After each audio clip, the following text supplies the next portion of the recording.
Pessoal, boa noite. Me ouvem bem? Boa noite, Oi, professor. professora, boa noite. Tudo bem, que bom. Eu peço mais uma vez desculpas pela confusão. São essas tentativas que nós vamos fazendo, não é? Como eu expliquei ali no Conferência Web, nós tentamos fazer a migração para lá porque eu fui informado que o sistema nos permitia fazer a gravação do conteúdo, mas quando eu entrei agora e tentei iniciar essa gravação, ele não aceitou, né? E como eu preciso repassar essa aula para outra turma, então nós tivemos que fazer o retorno aqui para o Skype. De qualquer maneira, eu acho que hoje vai dar certo, porque o sistema está autorizado para 50 pessoas, então eu acredito que nós não teremos aí nenhum tipo de problema, né? Então, quero aqui agradecer a presença de vocês. Desde a nossa última aula para cá, eu preparei um vasto conteúdo introdutório ao processo penal, que eu vou disponibilizar para vocês ali pelo nosso Moodle. Esse material ele está sendo subido bem lentamente ali pelo YouTube. São vários vídeos explicativos de conceito de processo penal, uma teoria geral do processo penal, os princípios do processo penal, ou seja, toda aquela parte introdutória que é muito importante, porque nos permite uma fundamentação teórica mais aprofundada a respeito da nossa disciplina. Todo aquele material eu acabei transformando em vídeos que, como eu disse, serão disponibilizados ali no nosso canal. Então, a partir dessa semana, vocês começarão a receber os links para que vocês possam devagar ir acessando esse material e poder fazer os seus estudos em casa. Então, são vídeos curtos, às vezes vídeos de 2 minutos, 3 minutos, 5 minutos, alguns um pouco mais longos, até com 15 minutos, a depender aí do conteúdo. Mas eles têm a vantagem de que vocês podem, naturalmente, digamos, parcelar, né, conforme o tempo de vocês, os estudos particulares, os estudos pessoais. Então, aguardem, a partir dessa semana nós vamos aí disponibilizar a todas e a todos. Na nossa proposta, hoje nós começaremos aqui a estudar o inquérito policial. Nós separamos 2 aulas para trabalhar o tema do inquérito com vocês, que é a primeira entrada, logo após a teoria geral do processo penal, que nós fazemos ali no início, é a entrada na dogmática do processo penal, é a entrada no Código de Processo Penal. No meu entendimento, o inquérito policial ele é fundamental porque, mesmo na ordem cronológica do processo, embora o inquérito ele não seja obrigatório, nós falaremos a respeito disso, ele é, digamos assim, um caminho natural, que acontece praticamente em todos os processos penais. Mas tenham clareza desde já que o inquérito policial ele não é um procedimento obrigatório no processo penal, ele não é necessário. Imaginem vocês que se o Ministério Público tiver prova da materialidade e os indícios suficientes de autoria para o oferecimento de uma denúncia, que é a peça inicial, a peça que dá início a uma ação penal, ele poderá fazê-lo sem a necessidade de instauração de um inquérito policial, sem a sua tramitação na Polícia Judiciária, que é quem tem aí a atribuição para confeccioná-lo. Mas, em geral, não é o que acontece. Não é? Embora não seja obrigatório, em geral, toda ação penal, praticamente toda ação penal começa através de um inquérito policial. E é por isso que nós vamos começar a falar a respeito dessa figura, desse procedimento. Eu gostaria de iniciar dizendo que nós estamos agora falando de processo penal a partir dos impactos do pacote anticrime.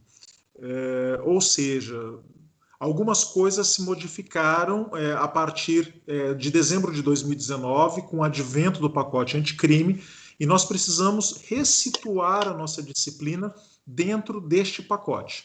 Então, eu preparei um material aqui para vocês e nós vamos começar falando do juiz das garantias. E por quê? Porque o juiz das garantias, vocês devem ter acompanhado, principalmente a partir da mídia ou a partir dos estudos pessoais de vocês. O juiz das garantias, ele é uma nova figura no processo penal brasileiro, um novo sujeito processual. Ele não estava previsto no Código de Processo Penal até dezembro de 2019. Mas agora, com o seu surgimento, essa figura do juiz das garantias insere uma nova lógica de pensar o inquérito policial. E é por isso que nós vamos estudá-lo como uma matéria introdutória ao IP, ou inquérito policial, que nós estamos aqui falando. Para facilitar a transmissão do pensamento, e para que vocês tenham algo concreto para ir acompanhando, eu acabei preparando um roteiro, que eu vou fazer aqui o compartilhamento de tela com vocês, tá? Só um minutinho para eu me encontrar aqui.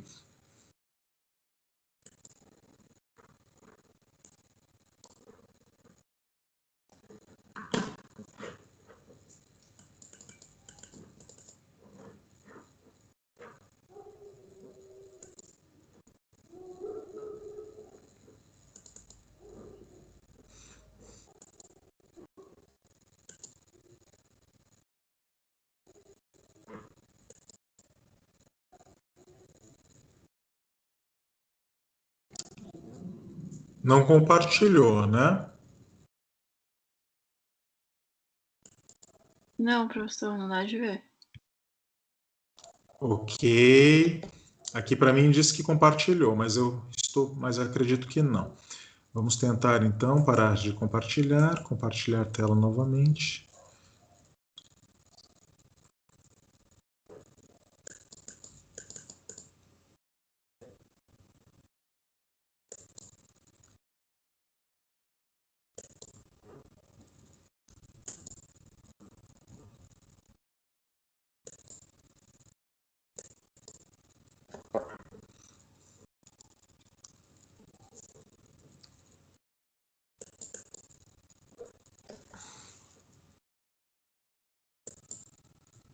Não compartilhou.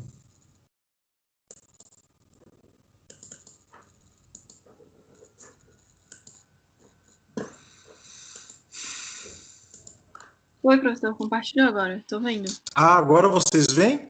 Perfeito, excelente. Ok, então. Então, na verdade, eu precisava minimizar a tela do Skype. Agora vai dar certo. Não liguem, eu também estou aprendendo aqui a lidar com esse sistema. Então, vejam só. Como eu dizia, nós vamos começar a estudar o inquérito policial a partir dessa figura do juiz das garantias, que nós não tínhamos até dezembro de 2019. O que eu poderia falar para vocês a respeito do histórico desse juiz das garantias? Primeiramente, e vocês verão isso de uma forma bastante intensa nos vídeos que eu gravei para vocês e que estarão disponíveis no YouTube, que nós estamos lutando no Brasil há muito tempo pelo estabelecimento de um processo penal de modelo acusatório. E por quê? Porque nós professores de processo penal, consideramos que até hoje, mesmo com 30 anos da Constituição da República Federativa do Brasil de 88, que estabeleceu que nós teríamos um processo de modelo acusatório, até hoje nós não temos um modelo acusatório no Brasil. Até hoje acabamos tendo um processo penal que é preponderantemente inquisitório, ou seja, que ainda é preponderantemente ligado ao sistema inquisitorial. E isso é originário do Código de Processo Penal de 1941. Está lá desde então. Eu gostaria de mencionar, e eu falei bastante a respeito disso nos vídeos, que hoje nós, no processo penal, consideramos que para que nós tenhamos um processo penal de modelo acusatório, não basta a separação das figuras subjetivas do juiz e do promotor, ou seja, daquele que acusa e daquele que julga o processo. Essa separação meramente subjetiva, ela não é suficiente para caracterizar um processo penal como acusatório. Muito pelo contrário. Há necessidade que haja essa separação subjetiva, mas há necessidade também que haja uma separação funcional, que quer significar que, no processo penal, cada um dos sujeitos processuais deve exercitar papéis distintos. E num processo penal de modelo acusatório, cabe ao juiz apenas observar a produção das provas realizada pelas partes e julgar o processo, enquanto toda a gestão da prova incumbirá às partes. Hoje, no processo penal brasileiro, como está, ainda há preponderância da gestão probatória por parte do magistrado. O juiz no Brasil, ele tem poderes plenos de gerir a prova. E quando eu falo em gestão da prova, eu quero dizer produzir prova. Vocês já fizeram processo civil e viram lá no processo civil que lá se diz que as partes é que produzem as provas e o juiz ele não pode interferir nessa produção. E por quê? Porque, pasmem, o processo civil brasileiro ele é mais acusatório do que o processo penal. O processo penal é muito mais ligado a um modelo inquisitorial, que permite ao magistrado um amplo domínio, uma ampla gestão da prova, enquanto no processo civil, as partes é que gerem a prova e o juiz apenas observa e julga ao final. É uma total inversão de valores. A Constituição de 88 determinou que nós teríamos um processo de modelo acusatório também no penal. Só que de lá para cá, falharam todas as tentativas de implementar esse processo penal acusatório, que, digamos, faça uma separação funcional do papel das partes dentro do processo. Então, esse histórico, eu mencionaria para vocês que ali em 2009, ainda na presidência do senador José Sarney, quando ele era presidente do Senado, e por encomenda dele, acabou sendo entregue um anteprojeto de novo Código de Processo Penal. Ali vocês verão que ele fala em uma reforma, mas na verdade era um novo Código de Processo Penal de modelo acusatório para o Brasil.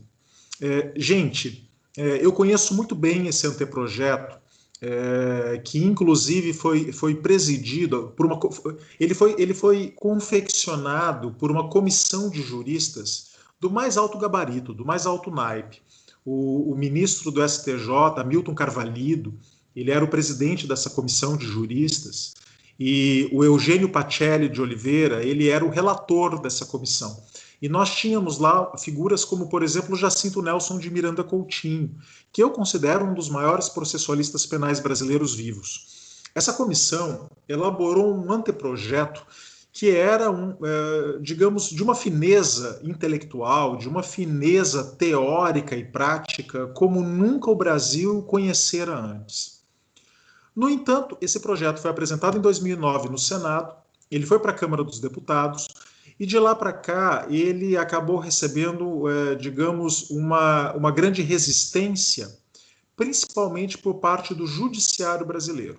Ele foi bem recebido pela advocacia, ele foi bem recebido pelo Ministério Público, mas foi mal recebido pelo judiciário, pelos juízes, que entenderam que um processo penal acusatório no Brasil retiraria poder dos juízes, o que é uma grande tolice.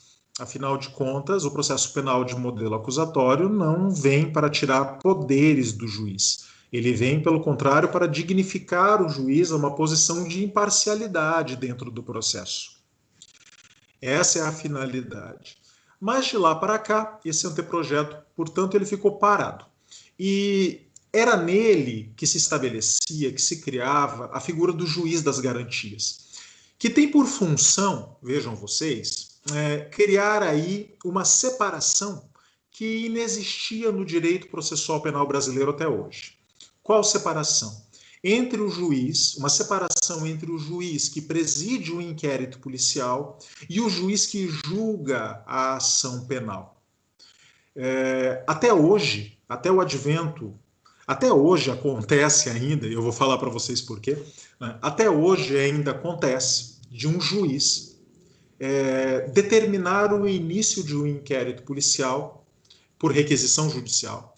Esse inquérito tramita perante a sua vara criminal, ele conhece desse inquérito policial e depois, uma vez ofertada a denúncia pelo Ministério Público, Esse mesmo juiz que presidiu o inquérito policial e que determinou diligências, que determinou a coleta de provas, a produção de provas periciais, a produção de provas testemunhais, esse mesmo magistrado é competente, por prorrogação da competência, ele fica competente para julgar a ação penal posteriormente. Só que vejam, essa mistura da figura do juiz que preside o inquérito com o juiz que julgará a ação penal contamina o magistrado que julgará a ação penal com a percepção das provas que foram produzidas no inquérito policial. E o inquérito policial, ele é um instrumento de acusação. Ele é um instrumento que foi criado para produzir provas de culpabilidade. Ele não foi criado para produzir provas de inocência. A polícia e o Ministério Público conduzem o inquérito policial para produzir provas de culpabilidade. E o magistrado que preside esse inquérito policial fica inevitavelmente contaminado com as percepções desse inquérito policial. E depois ele acaba julgando a ação penal. Então percebam, a figura do juiz das garantias, ela foi pensada para criar aí um dique de contenção, uma cisão. Ou seja, a partir da sua criação, caberia ao juiz das garantias, por função, presidir o inquérito policial com o intuito de garantir os direitos fundamentais do investigado. Ou seja, se nós temos o Ministério Público e a polícia investigando um sujeito, o juiz das garantias é aquele juiz que fará o contraponto ao poder do Estado persecutor, que fará o contraponto ao papel do Estado, Ministério Público e polícia, que estão procurando construir provas da culpabilidade.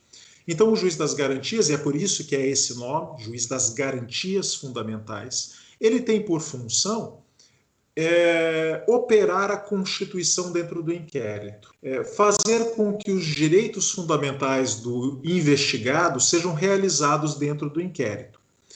Mas esse juiz ficará proibido de atuar na ação penal. Então, uma vez que este inquérito policial ele foi concluído, o juiz das garantias sai de cena e esse inquérito policial vai ao Ministério Público, o Ministério Público oferece uma denúncia por um crime praticado, e esta denúncia, que não vai acompanhada dos autos de inquérito policial, vai apenas com algumas provas fundamentais de materialidade de autoria, ele segue para a distribuição de um outro magistrado. Um magistrado que não atuou no inquérito, que não foi contaminado com as ideias do inquérito policial e que pode julgar a ação penal de uma maneira, digamos, mais isenta, mais imparcial. Então, essa ideia do juiz das garantias, repito, ela foi inserida neste anteprojeto do novo CPP, que foi apresentado no Senado Federal em 2009, com essa funcionalidade. Começar a estabelecer no Brasil um sistema acusatório mais claro, mais evidente, conforme a Constituição de 1988 pediu. Agora vejam, como eu dizia para vocês, o nosso Código de Processo Penal de 1941, ele é um Código de Processo Penal que foi criado durante o Estado Novo. Ele é um Código de Processo Penal de modelo autoritário. Ele é um Código de Processo Penal que resistiu a várias constituições. Basta dizer que ele foi criado durante a vigência da Constituição do Estado Novo, a Constituição de 37. Passaram-se as constituições e ele nunca caiu, ele ficou. Então ele é um modelo ultrapassado, ele é um modelo retrógrado, ele é um modelo punitivista. Então, quando surge a proposta de reforma, de criação de um novo Código de Processo Penal, que eu mencionei para vocês, mais arejado, ele foi uma inovação no Brasil muito bem recebida pelos teóricos, pelos advogados, pelos promotores. No entanto, meus caros, de lá para cá, o sistema processual penal brasileiro ele não se tornou mais progressista, muito pelo contrário. ele se tornou mais punitivista. E isso nós podemos observar, por exemplo, com o surgimento de um fenômeno no Brasil que não pode ser aí prescindido, que é a Operação Lava Jato, né? A Operação Lava Jato, ela estabeleceu no Brasil um espírito processual penal, né, uma ideologia processual penal, que é o inverso deste anteprojeto que eu estou mencionando para vocês.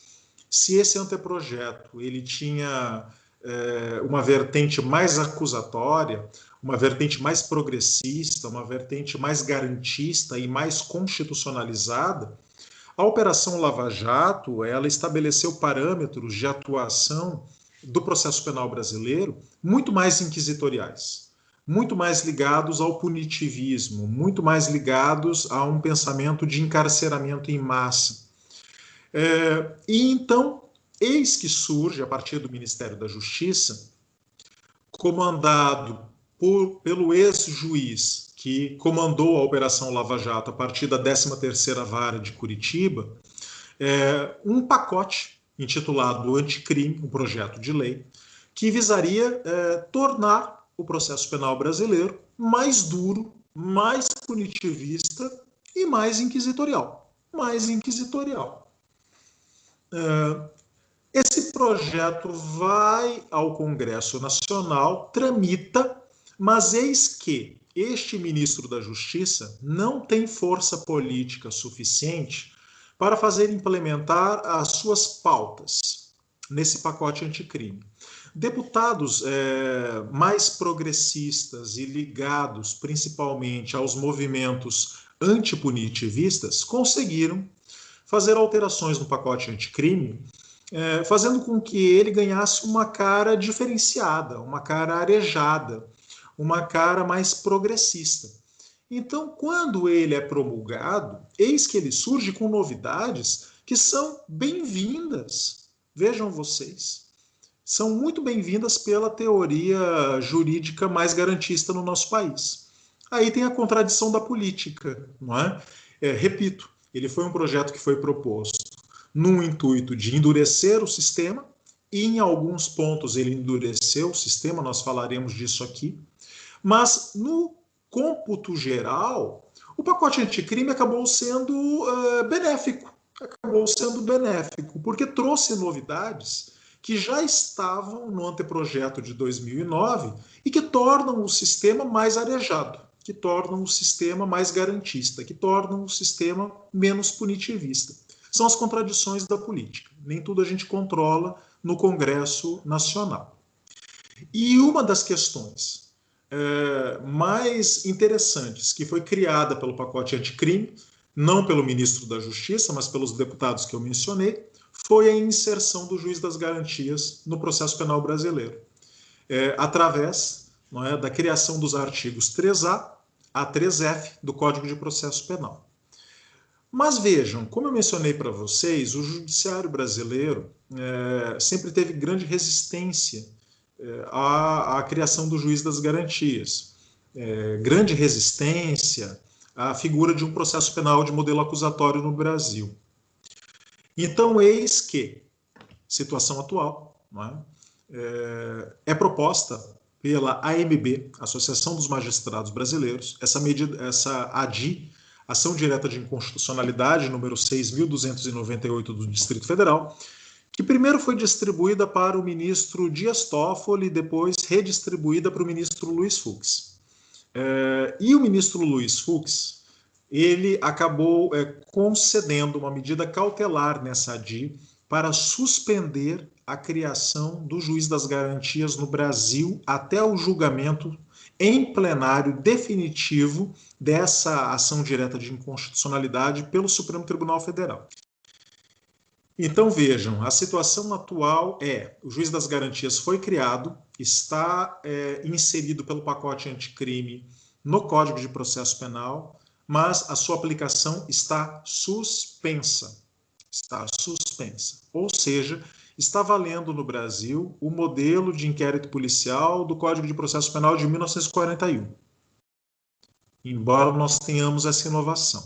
Enquanto o Supremo Tribunal Federal não julgar esta ADI, nós não saberemos o que deverá ser aplicado.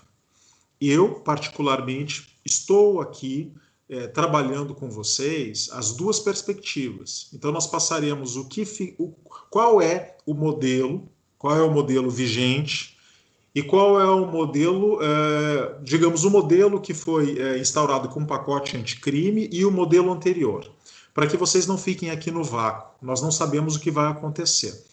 Vocês sabem que semana passada o Luiz Fux, ele assumiu a presidência do Supremo Tribunal Federal e ele acabou liberando no dia 10 de setembro, sexta-feira passada, o processo para inclusão em pauta. 11 de setembro, inclusive, já saiu no Diário Oficial da União. E aqui, meus caros, não tem nenhuma bondade, tá? É porque se ele não liberasse o julgamento, esse processo ele voltaria para a relatoria do Dias Toffoli. E o Dias Toffoli já manifestou em várias oportunidades que ele é favorável à criação do juiz das garantias no Brasil. Enquanto o Luiz Fux, na liminar que ele concedeu, nessa medida cautelar, ele já manifestou uma pré-opinião de que ele é contrário ao juiz das garantias. Então, para não perder a relatoria para um ministro que é favorável ao juiz das garantias, ele acabou liberando o julgamento para que ele faça o relatório final. Portanto, nós estamos num total vácuo, não sabemos se o juiz das garantias será declarado inconstitucional ou se ele vai se tornar uma realidade no Brasil. Mas tenham clareza, e aqui eu peço que vocês façam a leitura desses artigos 3A a 3F do CPP, não são difíceis, cujo espírito central é esse que eu acabei de mencionar para vocês. A ideia é separar no Brasil o juiz que preside o inquérito policial do juiz que julgará a ação penal. O juiz que atuar no inquérito policial ficará proibido de atuar na ação penal, para que nós não permitamos mais que o juiz que julga seja contaminado com as provas produzidas unilateralmente pela acusação. Essa é a ideia geral. Com base neste juiz das garantias e nessa inovação que foi criada, é que nós podemos então falar do inquérito policial brasileiro na Constituição de 88 e também no Código de Processo Penal. Tudo bem até aqui, pessoal? Estão acompanhando? Tranquilo? Perfeito? Acredito que sim. Bom, sigamos adiante então. Sim, professor. Vamos voltar aqui a... obrigado. Para começar a falar de inquérito policial, eu gostaria de começar falando de segurança pública, tá? Por quê? Porque a segurança pública ela foi muito maltratada pela Constituição de 1988. A segurança pública, quando ela foi criada, quando ela foi pensada na nossa Constituição, e eu coloquei para vocês, né, o artigo 144 incisos da Constituição, ela pensou a segurança pública como criação do sistema policial brasileiro. Ou seja, o artigo 144 e os seus incisos apenas estruturam a polícia brasileira. Dizem quais são as polícias que existirão no Brasil e quais são as suas atribuições. Só isso, nada mais. Mas, meus caros, segurança pública não se resume a isso. Segurança pública é um conjunto de políticas para a contenção da criminalidade que passa por fora da polícia. E por que por fora da polícia? Porque a polícia é uma instituição que atua principalmente quando o crime está acontecendo ou quando o crime já aconteceu. Vejam, eu não estou aqui generalizando e dizendo que a polícia não tem função preventiva. Ela tem uma função preventiva. Mas, na maior parte dos casos, no grosso da criminalidade, no grosso dos inquéritos policiais que tramitam nas delegacias brasileiras, a polícia sempre chega atrasada. Ela chega depois. Ela chega quando o crime está sendo praticado nas ruas das nossas cidades, e aí é o caso da polícia ostensiva, da polícia militar, ou quando o crime já aconteceu e deve ser investigadas as provas de materialidade ou de autoria. Caso da Polícia Federal, caso da Polícia Civil, que são as polícias judiciárias. Agora, políticas de segurança pública, elas passam por outras construções. Elas passam por inteligência, e uma inteligência que não é tão somente a inteligência da polícia, passa pela construção de um estado de bem-estar social, passa por iluminação pública, passa por levar a certos bairros empobrecidos, por exemplo, alguns dispositivos estatais, como postos de saúde, escolas, creches, ou seja, políticas de segurança pública, elas são muito amplas. Elas são muito amplas e são políticas de Estado. E não podem ser reduzidas apenas à criação do aparato policial. A polícia é apenas um dos elementos da segurança pública, mas não é todo o elemento. É por isso que eu coloquei aqui para vocês. O que é a criminologia? A criminologia, ela é uma ciência que tenta estudar as causas do crime, da criminalidade e da criminalização. E por quê? Para fornecer aos políticos criminais, à política criminal, elementos de conhecimento para que a política criminal possa projetar uma engenharia social de diminuição da criminalidade. Se estão acontecendo crimes sexuais numa certa localidade e você visualiza que o que está faltando ali é iluminação, vejam, levar iluminação para aquele local é fundamental. Se aquele é um local ermo, levar o comércio, levar o asfalto, levar instrumentos públicos para aquele local é fundamental para reprimir, por antecipação, a prática de um certo delito. Seja esse um delito sexual, um delito patrimonial, um delito contra a pessoa. Portanto, a criminologia, ela busca entender o contexto da prática de um certo crime, de uma certa criminalidade, fornecendo elementos à política criminal para que ela trace estratégias que nós chamamos de engenharia criminal, para que, enfim, as políticas de segurança pública possam implementar essa política criminal, evitando a prática de delitos. Uma vez que eles aconteçam mesmo assim, então as polícias deverão agir aí, tanto na repressão deste crime que está acontecendo, quanto na investigação desse crime que já aconteceu. Perfeito até aqui? De qualquer maneira, portanto, nós temos que estudar aí essas polícias. E o que nos interessa aqui na Constituição de 88, pelo menos para fins de processo penal, tá? Nós não vamos aqui ficar estudando toda a estrutura de segurança pública na Constituição de 88. Nós vamos falar apenas daquelas divisões que nos interessam aqui para o processo penal e para o inquérito. A Constituição de 88, ela primeiramente fala em polícia de segurança ou ostensiva. O que é uma polícia de segurança ou ostensiva? Ela é a polícia militar, que é considerada na Constituição uma força auxiliar e reserva do Exército. Por que ostensiva? Ostensiva porque ela ostenta a farda. Ela é uma polícia fardada. Né? Tem todo um debate aqui no Brasil se acaba ou não acaba com a polícia militar, se torna toda a polícia civil. Eu não vou entrar nesse debate aqui com vocês, mas vou apenas aqui fornecer o elemento de justificativa da polícia ostensiva. Ela ostenta um fardamento exatamente para, como motivação, gerar aí, uma repressão por antecipação da prática delituosa. É aquela situação que nós sabemos, por exemplo, às vezes eu estou passeando ali no centro de Florianópolis, na Praça 15, e às vezes eu vejo que eles deixam uma viatura policial com um giroflex ligado ali.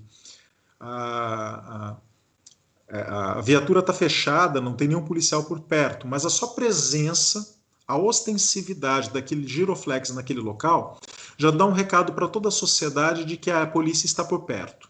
Vejam, É essa ostensividade que nós estamos falando. Nós sabemos que a polícia militar está chegando através de alguns símbolos, de alguns elementos simbólicos, o giroflex, a farda, tudo aquilo que a caracteriza e que teria aí por função dar um recado à sociedade de que a polícia está presente e talvez reprimir por antecipação a prática de um delito.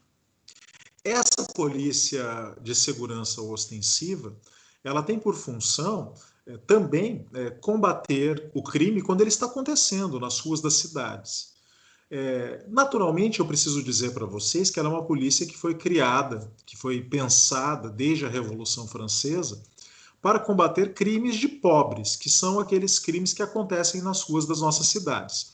Afinal de contas, as grandes sonegações fiscais, os grandes crimes financeiros, os crimes do colarinho branco, eles não são em muito alcançados pelas polícias ostensivas ou de segurança, visto que a clientela desse modelo de crime não o pratica nas ruas. Né?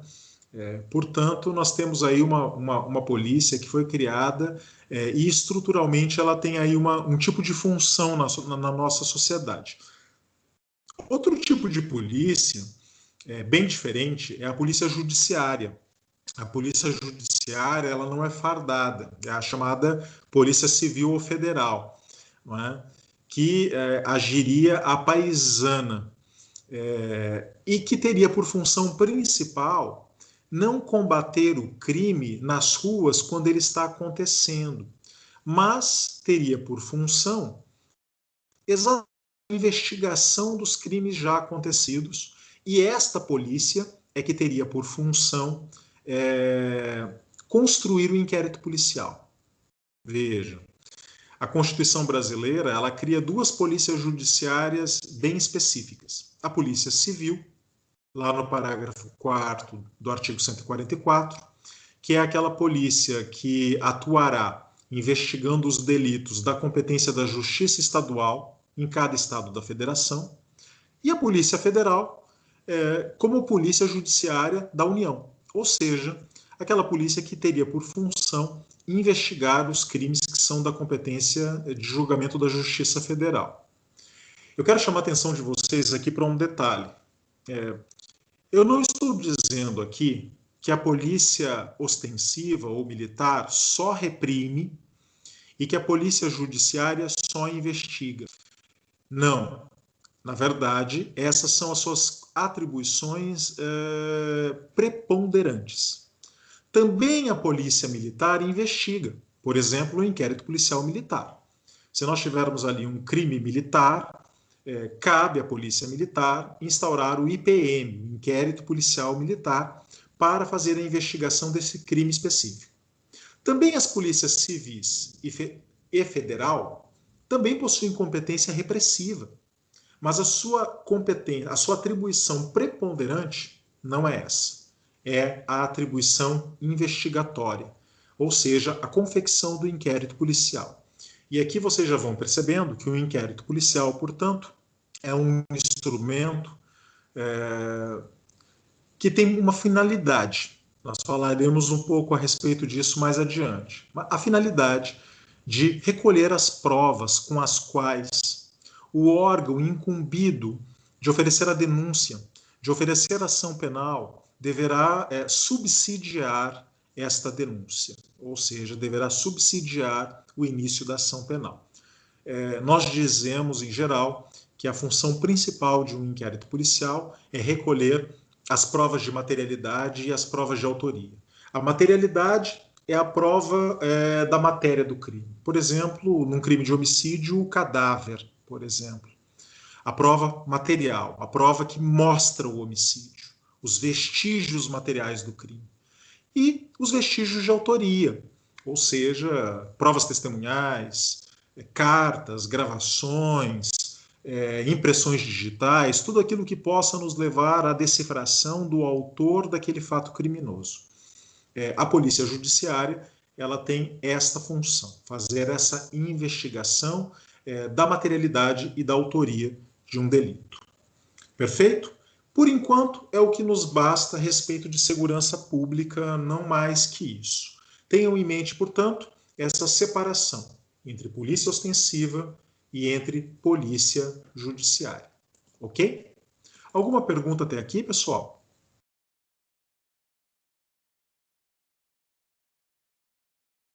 Não, professor, para mim não. Da minha parte também não. Ok, ok.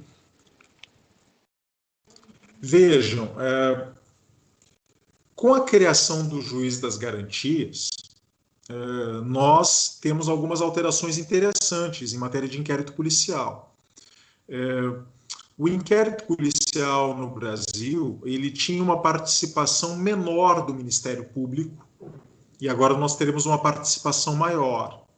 Nós tínhamos uma participação mais ativa do juiz que presidia o inquérito policial, e agora, se o juiz das garantias permanecer, não for julgado inconstitucional, nós teremos uma participação menor do juiz na gestão da prova do inquérito policial.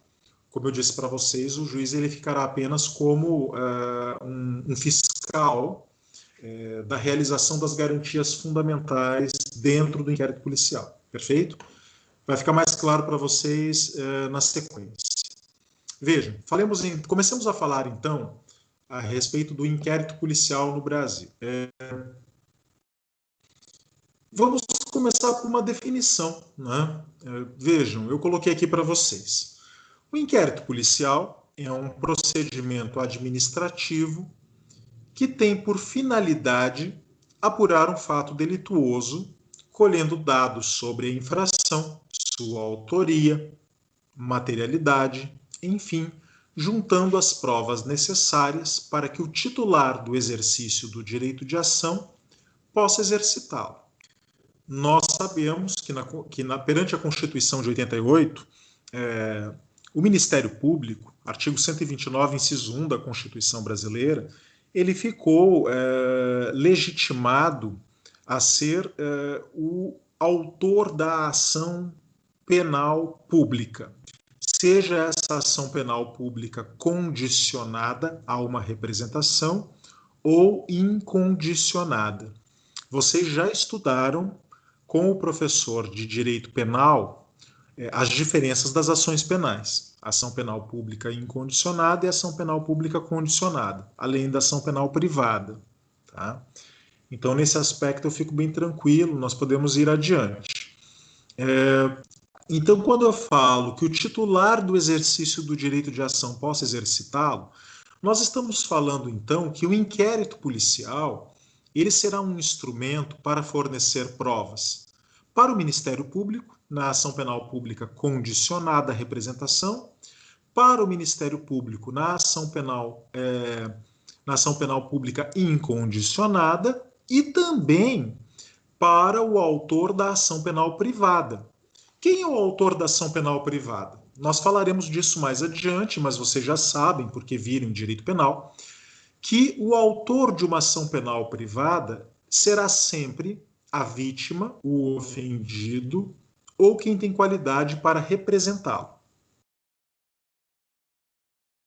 Ou seja, os seus sucessores legais, assim definidos pelo Código de Processo Penal. Tudo bem até aqui? Vamos adiante. A partir dessa definição, eu trago para vocês, então, alguns elementos. Primeiro, qual é a natureza de um inquérito policial? Pessoal, o inquérito policial, como eu coloquei aqui no nosso roteiro, ele é um procedimento administrativo finalístico. Vejam, procedimento administrativo finalístico. Por que procedimento? E por que não processo? Por que eu estou falando que o inquérito é um procedimento e não que ele é um processo? Alguém gostaria de falar? Porque ele para colher as provas, Muito bem, ele é para recolher as provas do fato, não é? Ou seja, nós já vamos construindo aqui um pensamento. Ele é um procedimento, primeiro, porque não há aqui uma atuação jurisdicional. Essa é a grande questão. Essa é a grande questão. Aí vocês diriam, mas o juiz atua no inquérito, seja no modelo anterior ao pacote anticrime, quando o juiz preside o inquérito, ou seja no modelo do pacote anticrime, que o juiz não presidirá mais, mas atuará como juiz das garantias, fiscalizando a realização dos direitos fundamentais dentro do inquérito. Mas percebam, o que caracteriza um processo jurisdicional é que ele é um procedimento dotado de contraditório e ampla defesa. Isso é que caracteriza o processo. É a velha teoria do Hélio Fadzalari na Itália, quando ele diz que processo é o procedimento em contraditório. Vocês devem ter estudado isso intensamente com o professor de processo civil. Hélio Fadzalari, ele nos trará essa nova percepção. Procedimento tem para tudo. Eu tenho procedimento para dirigir, eu tenho procedimento para abrir o computador, eu tenho procedimento para cozinhar, eu tenho procedimento para tudo na minha vida, na vida humana, na vida dos seres humanos, tudo é um procedimento. Mas alguns procedimentos são dotados de contraditório e ampla defesa. Quando esses procedimentos forem dotados de contraditório e ampla defesa, então, neste caso específico, vejam, nós teremos um processo. É por isso, por exemplo, que nós chamamos, lá na Constituição brasileira, a criação das leis de processo legislativo. Por quê? Porque não é apenas um procedimento, não é apenas um procedimento de criação de leis. Não, é um processo de criação de leis. Porque um deputado federal, por exemplo, apresenta um projeto de lei. Ele é submetido ao plenário, às comissões parlamentares, e lá acontece um intenso contraditório. Até que esse projeto de lei seja votado e aprovado pelo Congresso Nacional, toda uma série de contraditórios e de defesas e acusações são realizadas para que ele tenha legitimidade ao final de servir como norma geral e abstrata. Então é um processo. Também o processo judicial tem essa característica. Ele é processo, porque ele é dotado de contraditório e de ampla defesa. O inquérito policial não é um processo. Portanto, falta ao inquérito policial essa característica. O inquérito policial, ele é procedimento inquisitorial. Portanto, está excluído do campo do inquérito policial o contraditório e a ampla defesa. Vejam, isso não quer significar que o investigado não tenha o direito a um advogado acompanhar o inquérito policial. Tem. Mas não é, isso quer significar que não existem fases procedimentais próprias para a realização de uma ampla defesa dentro do processo, do inquérito. Vejam, na ação penal, eu tenho a citação válida do acusado, para que ele venha ao processo se defender. Ele apresenta a resposta à acusação, que é uma peça formal assinada pelo seu defensor. Ele tem a oitiva das testemunhas em contraditório, podendo fazer reperguntas às testemunhas. Ele tem a produção de documentos, ele tem a produção de provas materiais, ele tem as alegações finais, ou seja, eu tenho fases onde a defesa é chamada a intervir no processo judicial para realizar a ampla defesa.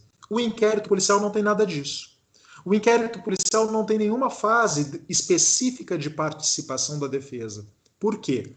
Porque se diz que, no inquérito policial, o investigado não é sujeito de direitos, mas objeto de investigação. É por isso que eu comecei essa aula mencionando para vocês que o inquérito policial ele não foi feito para juntar, para recolher provas de defesa. E não foi. Não foi. Ele é um instrumento criado para recolher provas de culpabilidade pela polícia e pelo Ministério Público. Ele é um instrumento de acusação. Tem todo um debate hoje no Brasil, e o Conselho Federal da Ordem dos Advogados do Brasil já regulamentou a criação do inquérito defensivo. O inquérito defensivo é um inquérito que não é o inquérito da polícia, é o inquérito feito por um advogado ou por uma empresa especializada em investigações particulares para construir, esse sim, as provas de antimaterialidade e de anti-autoria para o réu. Mas isso não está colocado ainda no Brasil com toda a intensidade que merece. Não é? Tem um debate começando, e tem aí também algumas coisas interessantes, porque, vejam, o inquérito defensivo, ele é para poucos, né? É um procedimento caro, é um procedimento que será pago por poucos, não é para todo mundo. O inquérito policial acaba sendo para todo mundo, né? Para todos aqueles que são investigados num inquérito policial. Então percebam o que eu estou querendo mencionar aqui. O inquérito, primeiramente, ele é um procedimento. Ele é um procedimento. E ele é um procedimento porque ele não tem contraditório e ampla defesa. É por isso, inclusive, que eu coloquei aqui para vocês. Vejam, procedimento é uma sucessão de atos no tempo, menos contraditório e ampla defesa. Não tem contraditório, não tem ampla defesa. Perfeito? Ele é apenas sucessão de atos no tempo para investigar o objeto da investigação, que é o investigado. Ele não é sujeito de direitos, não poderá contraditar as provas produzidas no inquérito e não poderá se defender delas. Não nesta fase. Não nesta fase. Ele poderá contraditar as provas do inquérito? Poderá. Ele poderá se defender das provas do inquérito? Poderá. Mas na ação penal, não no inquérito. É por isso que nós chamamos as provas que são produzidas no inquérito policial de provas de contraditório diferido. O que isso quer significar? Quer significar que fica diferido para um segundo momento a oportunidade de o investigado se defender daquelas provas. Qual o momento? O momento da ação penal. Já sob o signo do contraditório e da ampla defesa, já sob o signo do procedimento jurisdicional. Perfeito? Administrativo, porque não é jurisdicional. Não é? Tudo que não for jurisdicional é administrativo. Todo procedimento que não tramitar. Veja, existem procedimentos que tramitam no Poder Judiciário que são de ordem administrativa. Claro que existem. Mas o processo civil ou processo penal, eles têm característica jurisdicional, por envolverem aquela tripartição, né, clássica do processo. Um juiz, um autor e um réu, sob contraditório e ampla defesa. Procedimento é mera sucessão de atos no tempo. Administrativo, porque não é jurisdicional, porque não está sob o signo dessa relação jurídico-processual. E a finalidade? O finalístico, né? A finalidade desse inquérito policial, eu estou falando aqui desde o primeiro momento do início da nossa aula, é formar a opinio delicti, a opinião delitiva do titular do direito da ação, seja ele o Ministério Público, seja ele o autor na ação penal privada, para dar embasamento probatório, para que essa ação tenha justa causa. Vejam, vocês precisam começar a se habituar com essa terminologia. Lá no processo civil, vocês estudaram intensamente as condições da ação, no processo civil. A possibilidade jurídica do pedido, o interesse de agir. Né? Aqui nós temos uma terminologia um pouco diferente, Quando nós falamos em justa causa, digamos que nós estamos falando de algo semelhante ao que no processo civil se chama interesse de agir. Mas eu disse apenas semelhante, porque ainda não fica gravado naquele binômio do interesse de agir, tá? Muito pelo contrário. Justa causa na ação penal é a existência de elementos probatórios mínimos para o início de uma ação penal. Então, para que o Ministério Público ou que o querelante, que é a vítima, ou quem tem qualidade para representá-lo na ação penal privada, para que eles possam ingressar com uma ação penal, eles precisam ter justa causa. E justa causa é provas de autoria, aliás, provas de materialidade.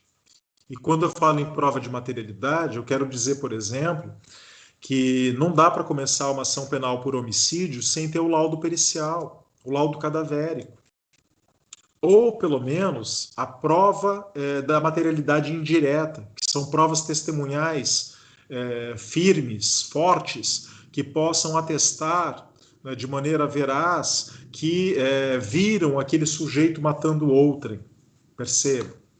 E provas de autoria, e indícios suficientes de autoria. Ou seja, alguns indícios que possam apontar que aquele sujeito que está sendo processado criminalmente pode ser o autor da infração. Isso é justa causa. Isso é justa causa. Nós vamos voltar a esse assunto lá na frente. Tá? Possibilidade jurídica do pedido existe no processo penal? Claro. Nós diremos que há possibilidade jurídica do pedido se o fato é típico. Se o fato é típico, há possibilidade jurídica do pedido. Se o fato não está prescrito, há possibilidade jurídica do pedido. Por exemplo, justa causa é questão probatória. Como eu disse, prova da materialidade e indício suficiente de autoria. E a legitimidade, claro, também está presente aqui. Afinal de contas, eu estou mencionando para vocês. Nas ações penais públicas, sejam elas condicionadas ou incondicionadas, eu terei o Ministério Público atuando. Nas ações penais privadas, eu terei a vítima, o ofendido, ou quem tem qualidade para representá-lo atuando. Perfeito? Só para que nós possamos fazer aqui limpar esse terreno inicial. Voltemos ali ao nosso roteiro. Pessoal, então, falamos sobre uma definição do inquérito, falamos sobre a sua natureza, e agora vamos falar a respeito das suas características. Primeiramente, informalidade. Informalidade. O inquérito policial, ele é um procedimento informal. Isso gera grande confusão. O que significa dizer que o inquérito policial é informal? Significa dizer que ele é arbitrário? Significa dizer que aquele que investiga pode fazer o que quer? E geralmente quem preside o inquérito policial é o delegado de polícia. Tá? Ele é o presidente do inquérito policial. O delegado da Polícia Federal ou o delegado da Polícia Civil. São eles os encarregados de presidir a investigação. E eles estão diante de um procedimento administrativo que tem como primeira inquisitorial, que tem como primeira característica a informalidade. Para falar de informalidade, eu preciso lembrá-los e lembrá-las do princípio do devido processo legal.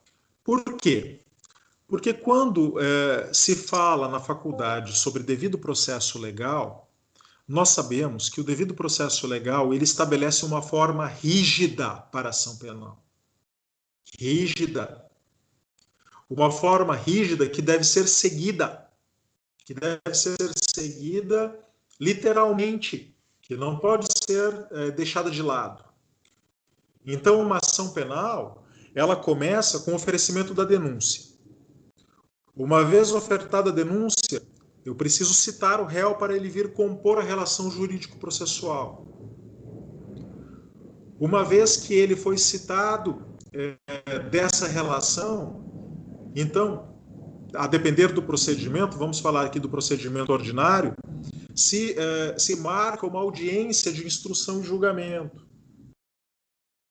Antes, a resposta à acusação, para que na resposta à acusação ele possa ofertar as suas testemunhas, para que ele possa solicitar as suas provas. Marca-se a audiência de instrução e julgamento. Essa audiência de instrução e julgamento tem uma ordem de realização dos trabalhos. Ao final dessa ordem, se tomam as alegações finais orais do Ministério Público, as alegações finais orais da defesa, ou seja, para que depois venha a ser proferida uma sentença ao final. Ou seja, o devido processo legal, ele estabelece um rito rígido que deve ser observado. O juiz não pode alterar a ordem dos fatores, pena de inversão tumultuária do processo. Eu não posso chegar agora e falar, vamos ouvir então primeiro as testemunhas de defesa e somente depois as de acusação? Não. Não por quê? Porque no processo penal existe uma lógica. Testemunhas de acusação são ouvidas primeiro. Testemunhas de defesa são ouvidas depois. As alegações finais são apresentadas primeiro por aquele que acusa. As alegações defensivas são sempre apresentadas posteriormente. O réu, na ação penal, na audiência de instrução e julgamento, ele é interrogado ao final da audiência, para que ele possa observar a produção das provas que se deram ali na audiência e possa se defender ao final, no seu interrogatório, dessas provas que foram produzidas. Então eu não posso ouvir não posso interrogar o réu no início da audiência. Ou seja, eu tenho uma ordem dos trabalhos, uma ordem que me confere previsibilidade, uma ordem dos trabalhos que me garante racionalidade na realização dos trabalhos processuais. E o juiz não pode alterar a ordem dos fatores, pena de violar o devido processo legal e criar uma nulidade processual.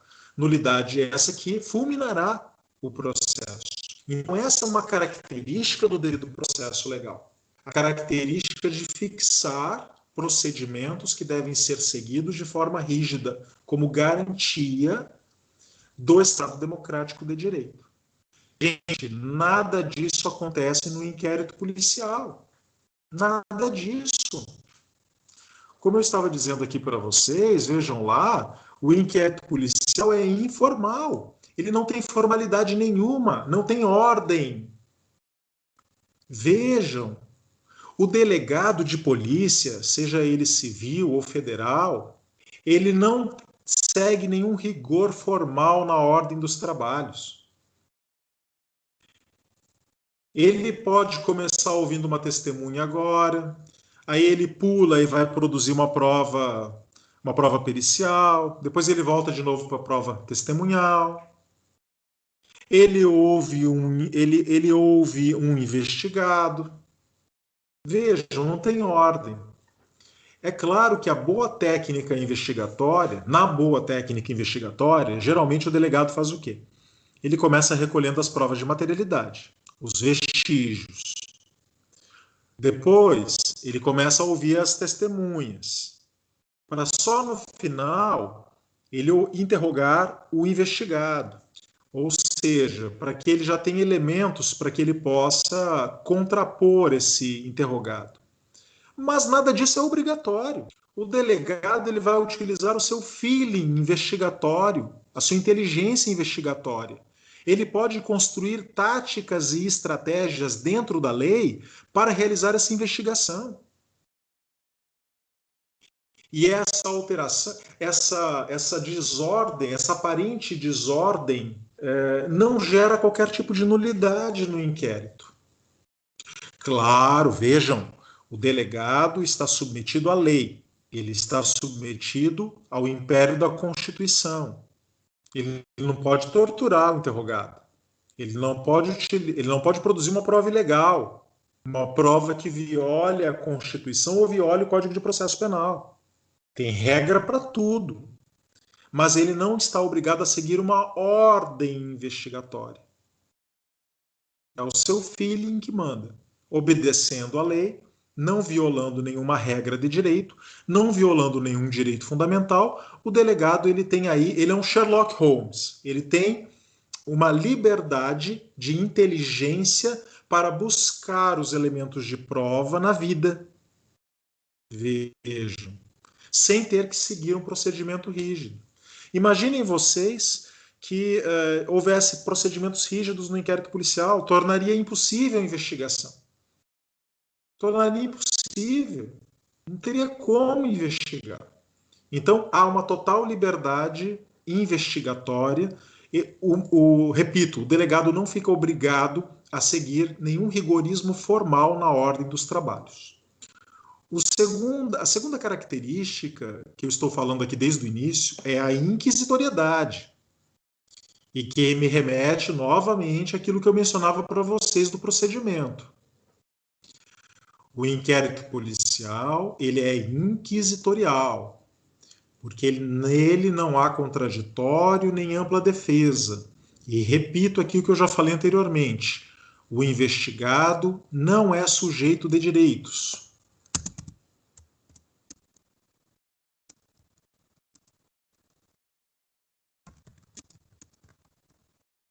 É o objeto da investigação. Portanto, não há no inquérito policial. Vejam, o investigado poderia solicitar diligências no inquérito policial através do seu advogado? Pode. Ele pode juntar uma petição sugerindo para o delegado: senhor delegado, sugiro que o senhor ouça essa testemunha. Sugiro que o senhor realize tal prova pericial. O delegado fica obrigado a fazer alguma coisa disso? Não. O delegado não fica obrigado a produzir nenhuma prova que foi solicitada pelo investigado. Por quê? Porque o investigado simplesmente não participa como sujeito de direitos do inquérito policial. Ele é objeto da investigação. Ele pode pedir qualquer coisa dentro do inquérito e o delegado só realiza se ele entender necessário. Ele não é obrigado a produzir nenhuma das diligências que foram sugeridas pela defesa. Eu acho isso justo. Eu acho isso injusto. Sim, aí é outro debate. Tem todo um debate no mundo todo sobre a pertinência ou impertinência do inquérito policial. Mas, por enquanto, este é o modelo que nós temos. É o inquérito policial e, por ser inquérito, é inquisitorial. Existem lugares onde o inquérito policial não existe? Sim. Inclusive, eu comecei mencionando aqui para vocês que o inquérito policial não é obrigatório. Não é obrigatório. Se eu oferecer uma denúncia sem inquérito policial, mas com provas de materialidade e indícios de autoria, essa ação é viável. Ela será viável, mesmo sem o inquérito policial. Perfeito? Então, vejam, ele é inquisitorial. Outra característica, o inquérito policial, deixa eu só ver aqui, a nossa aula é até às 20 horas mesmo, pessoal? 20 horas, né? Isso, né? Eu acho aí depois vocês têm uma outra aula, né? Sim. Perfeito. Só para eu ir controlando aqui o tempo, então. Eu consigo falar um pouco mais aqui para vocês sobre essas características. Isso, vocês estão perguntando das aulas passadas. Eu vou disponibilizar todas no YouTube essa semana. E aí eu vou mandar para vocês pelo fórum da graduação. Vocês terão acesso a elas, tá bom? Perfeito. Sigamos adiante. Outra característica do inquérito policial é a sua sigilosidade. Vejam. Só que aqui eu preciso fazer uma precisão terminológica. uma precisão terminológica. Alguém poderia aí fazer um favor de fazer um Ctrl+C, Ctrl+V do artigo 20 do Código de Processo Penal e jogar aqui no nosso chat?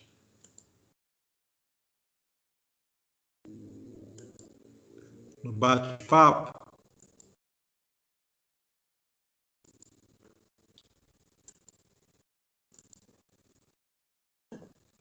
Eu quero que vocês... Isso, vejam aqui. Excelente. Artigo 20. A autoridade assegurará no inquérito o sigilo necessário à elucidação do fato ou exigido pelo interesse da sociedade. Para nós interessa aqui o caput. Vejam, há muito tempo, a doutrina brasileira, a teoria, a jurisprudência, ela se debruçou sobre o significado desse artigo 20. E vejam, já está fixado, inclusive no Supremo Tribunal Federal, até por súmula vinculante, que o inquérito policial ele não é sigiloso. Que o que é sigiloso é a investigação. Há uma diferença muito grande nessas situações. Vejam, o que eu quero dizer com isso? Se o delegado de polícia fosse obrigado a divulgar com antecedência as diligências que ele realizaria para descobrir as provas de um delito, nós estaríamos inviabilizando totalmente a atividade da polícia. Imagine que o delegado tivesse que avisar a defesa: olha, amanhã eu vou fazer uma busca e apreensão no apartamento do seu cliente para buscar vestígios de droga. Isso tornaria totalmente impossível a realização de uma investigação. Então é da alma, é da natureza de uma investigação que ela seja sigilosa. A sigilosidade da investigação é a alma do negócio. Uma boa investigação, ela só consegue chegar à descoberta das provas do crime se ela for sigilosa. Mas vigora no nosso Código de Processo Penal o princípio da documentalidade do inquérito. Ou seja, uma vez que a investigação já foi realizada, ela deve ser documentada. E o documento deve ser anexado ao inquérito policial. Então, o inquérito policial ele é diferente da investigação. Porque a investigação é o conjunto das diligências realizadas pelo delegado ou pelos policiais para a descoberta da prova. Mas uma vez que esses atos foram realizados, eles devem ser documentados. E uma vez documentados, eles devem ser anexados no inquérito. Então, o inquérito é apenas o caderno, o autuado, que acaba concentrando as diligências já realizadas na investigação. Esse inquérito policial não é sigiloso. Esse inquérito policial não pode ser sonegado do investigado, nem pode ser sonegado do seu defensor. Isso é fundamental. Isso é fundamental.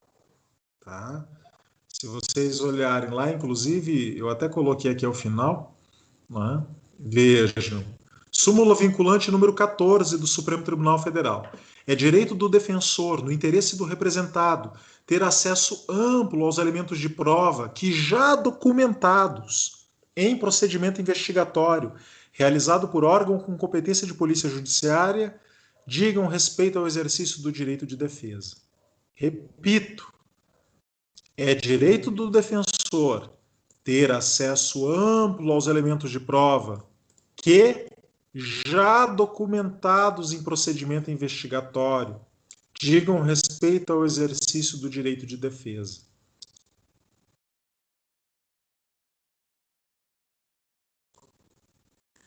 Então, nós temos, inclusive, né, nós temos aí, primeiramente, a hermenêutica do artigo 20 do Código de Processo Penal.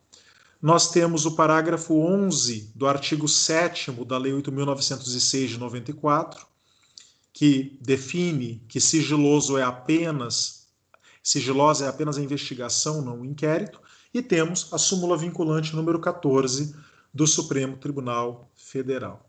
Né? Portanto, nunca confundam. Inquérito policial não é sigiloso. Inclusive, tem um grande debate no Brasil, porque vocês já viram muito falar do segredo de justiça. Né? O segredo de justiça. O professor Borges Durso, que é um advogado de São Paulo, que já foi inclusive presidente da OAB de São Paulo, ele fez um levantamento na legislação brasileira que ele publicou na Revista Brasileira de Ciências Criminais. A Revista Brasileira de Ciências Criminais é a melhor revista brasileira, né, na nossa área, onde ele demonstra de maneira muito interessante que não há na legislação brasileira previsão para que o juiz decrete segredo de justiça em inquérito policial. E é uma coisa muito interessante. É uma coisa muito interessante porque nós vemos isso acontecer direto. Nós vemos acontecer direto. Em todo lugar tem inquérito policial tramitando em segredo de justiça. Mas virou uma coisa meio senso comum. O juiz decreta, todo mundo obedece, beleza, é do interesse das partes, inclusive daquele que é investigado, que tramite em segredo de justiça para preservar a sua imagem. Então ninguém reclama. Ninguém reclama do segredo de justiça porque é bom para todo mundo. Mas o professor Borges Durso, ele nos coloca uma questão interessante. Cadê a lei, cadê a norma que prevê no ordenamento jurídico brasileiro o segredo de justiça no inquérito policial? E aí ele fez um levantamento lá, eu não quero polemizar quanto a isso, só estou colocando aqui por curiosidade. Depois, se vocês quiserem, eu posso passar para vocês aí esse artigo dele. Não é? É muito interessante. O fato é que o segredo, esse segredo decretado pelo juiz, acaba interessando para todo mundo, então ninguém reclama dele. Mas é interessante saber que existe aí essa contradição no ordenamento jurídico. Né? Por fim, né, como última das características aqui do inquérito policial, nós temos aqui a documentalidade, que eu acabei de mencionar, inclusive, para vocês, aqui falando a respeito dos tópicos anteriores. Né? Vejam, pessoal, como eu mencionava, investigação é diligência. É um ato humano de perseguir no mundo da vida as provas de uma infração penal. Mas inquérito policial é um caderno escrito, é uma documentação. É uma documentação que eu produzo uma vez que eu já realizei a investigação. E é por isso que o inquérito é documental. Ele tem sempre a forma escrita. Todos os atos devem ser reduzidos a termo. E isso está previsto lá no artigo 9º do Código de Processo Penal. Se eu tiver tempo, deixa eu dar uma olhadinha no tempo, são 20 horas. Eu ia falar aqui a respeito do termo circunstanciado, mas já deu 20 horas, eu sei que vocês têm outros compromissos também com outros professores, então eu não vou tomar o tempo de vocês para que vocês possam se organizar. Então, eu disponibilizarei essa aula também pelo YouTube para que vocês possam revê-la, não é? E aí os comunicarei desse fato. Tá? A partir dessa semana eu quero organizar todas essas aulas, ficarão disponibilizadas e é por isso que é tão importante que nós façamos aqui a gravação. Muito obrigado e até a próxima aula, onde nós terminaremos o assunto do inquérito policial. Até mais. Obrigada, professor. Boa noite. Boa noite, professor. Eu é que agradeço. Boa noite. Boa noite, professor.